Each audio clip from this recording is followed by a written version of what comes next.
Hi, this is Charlie Frank. Welcome to my Cycle 13 presentation of student last logon monitoring. And as you can see, now there's a date picker for the dates on the search screen. Once the dates are chosen, we hit search, and now we see this report that we're used to seeing. But at the top next to email button, now there's a charts button.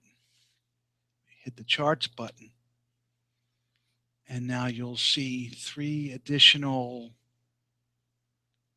tabs in your browser. This chart here is a donut of the total amount of time per student in minutes. As you can see, you'll see the student ID as well as the minutes, and for each student a different color, so you can designate between all the different students.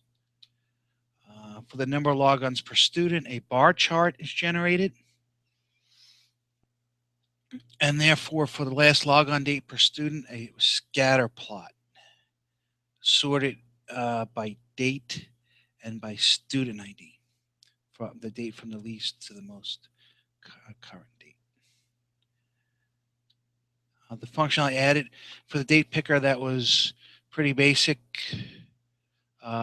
There's an HTML date field, and just input type you make equal to date, and you'll get the date picker in your browser if your browser supports that. So that was pretty simple, and I will not cover that any further in this presentation. Now, the interesting part is the Bokeh graphing that also uses pandas data frames, and that's how I did the graphing. Here's an example of my last logon, that py file.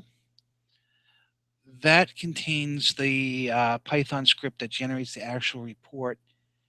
And in that report, I have 3 hidden lists that I generate.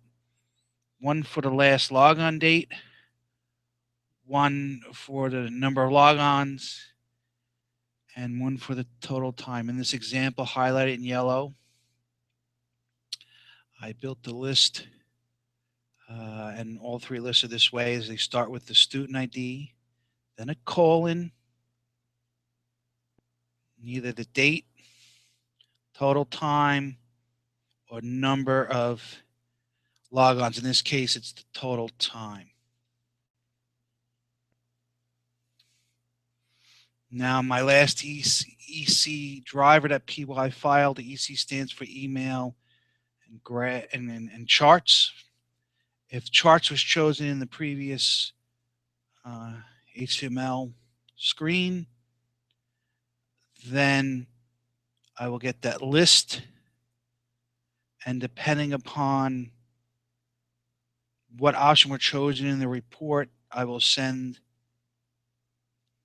another Python file. I call it my chart Python, a flag, -L for last logon, -N for the number of logons, -T for total logons, then -D, and then that list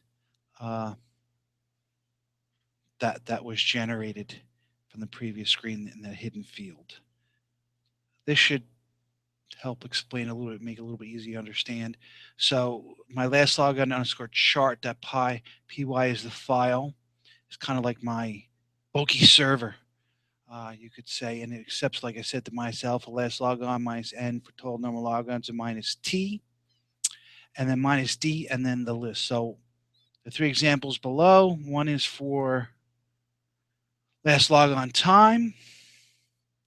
The second example is for the number of logons. And the third example is for total time. And as you can see, you'll see the student ID, a colon, and then the Y value, right? Okay.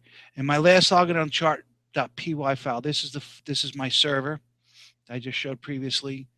Here are the three major routines to produce the chart: the total logon chart, last logon chart, and the number of logon charts. And they're very similar in the sense that the first thing they'll do is they'll build a Panda data frame based upon the command line, the data list that was provided, and then it will be based upon student. It'll always be student, and then The second column we based upon the flag. And then from there, for example, and then the actual chart will be called with the proper parameters. In this case, say, for example, the first one left for total logon chart is a donut. It's a bogey donut. So therefore, I provided the proper parameters for the donut. The next thing that they all do is it has to have an output file, and there I read my ini file to get that value to the output file for the HTML file. And then simply show the show